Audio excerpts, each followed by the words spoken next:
नमस्कार. पाचच्या बातमीपत्रात मी मंजिरी मराठे आपलं स्वागत करते. पाहूया काही ठळक घडामोडी. डिजिटल माध्यमाने रोकडरहित व्यवहार करून देशाच्या अर्थव्यवस्थेचा पाया मजबूत करावा असं आवाहन पंतप्रधान नरेंद्र मोदी यांनी आज नागरिकांना केलं. नवी दिल्लीत तालकटोरा स्टेडियमवर आयोजित डिजिटल मेळाव्यात ते बोलत होते. यावेळी रोकडरहित व्यवहार अधिक सुलभतेने करण्यासाठी भीमराव आंबेडकर यांच्या नावाने भीम या मोबाईल ॲपचा प्रारंभ पंतप्रधान मोदी यांच्या हस्ते करण्यात आला. हे ॲप नागरिकांना अँड्रॉइड मोबाईलच्या प्ले स्टोअरवरून डाउनलोड करता येणार आहे.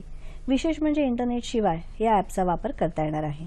केंद्र सरकारच्या भाग्यवान ग्राहक योजना आणि डिजिटल व्यापार योजनांमधल्या विजेत्या ई पेमेंट वापरकर्त्यांचा पंतप्रधानांच्या हस्ते गौरव करण्यात आला. भीम या ॲपच्या सहाय्याने पंतप्रधानांनी खादी ग्रामोद्योगच्या खात्यामध्ये यावेळी पैसे हस्तांतरित केले. आपला अंगठाच आपल्या बँकेप्रमाणे काम करणार आहे असं सांगून डॉक्टर आंबेडकर यांनी आर्थिक विषयावर मांडलेल्या तत्वांचा विचार आपल्या सरकारनं केला असल्याचंही पंतप्रधान मोदी यांनी यावेळी सांगितलं.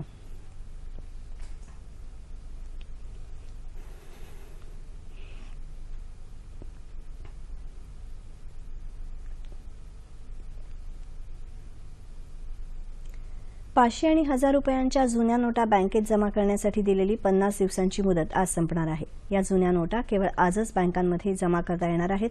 मात्र उद्यापासून 31 मार्चपर्यंत रिझर्व्ह बँकेच्या निवडक काउंटरवर या नोटा त्यांच्या संदर्भातल्या वैध स्पष्टीकरणासह जमा करता येणार आहेत.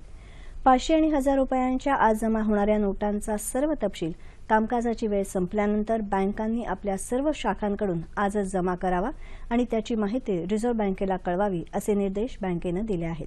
तसंच या नोटांच्या स्वरूपात जमा झालेली रक्कम 31 डिसेंबर 2016 रोजी रिझर्व्ह बँकेच्या कोणत्याही शाखेत भरणं अनिवार्य असेल असं बँकेनं जारी केलेल्या प्रसिद्धीपत्रकात म्हटलं आहे. जुन्या नोटांच्या स्वरूपातली रक्कम ही 31 डिसेंबर 2016 नंतर बँकांच्या खात्यातली शिल्लक रक्कम मानली जाणार नाही.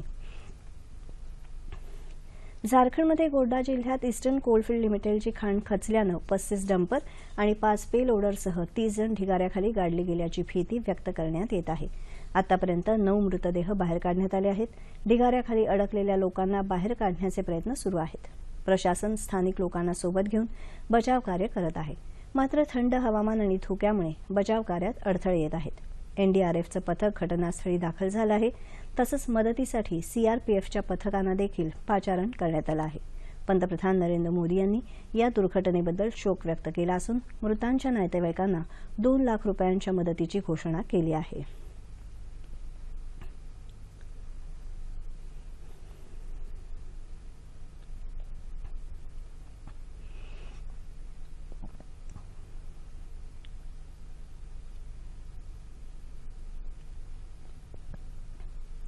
पुण्यामध्ये कोंढवा इथं एका बेकरीत लागलेल्या आगीत तिथल्या 6 कर्मचाऱ्यांचा होरपळून मृत्यू झाला.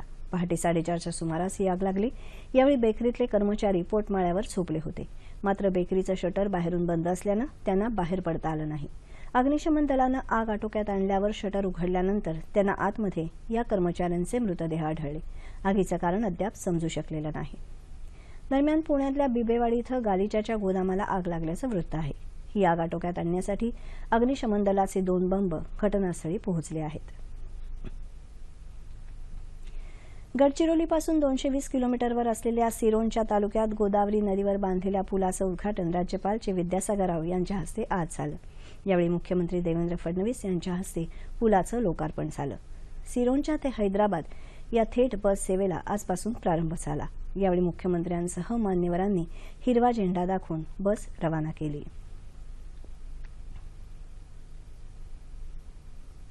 देशातल्या प्रत्येक विद्यार्थ्याला गुणवत्तापूर्ण शिक्षण द्यायला सरकार कटिबद्ध असल्याचं केंद्रीय मनुष्यबळ विकास मंत्री प्रकाश जावडेकर यांनी म्हटलं आहे. पुणे विद्यापीठाच्या दीक्षांत समारंभात ते आज बोलत होते. शिक्षणासाठी सरकार खर्च करत असलेला पैसा विद्यार्थ्यांनी देशासाठी काम करून सार्थकी लावावा असं आवाहन त्यांनी केलं.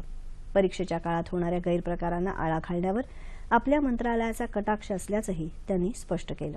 कुलगुरू वासुदेव गाडे, कुलसचिव नरेंद्र कडू यांच्याबरोबरचे बातमीपत्र संपलं. पुन्हा भेटूया संध्याकाळी 7 वाजता आपल्या सह्याद्री वाहिनीवर. नमस्कार.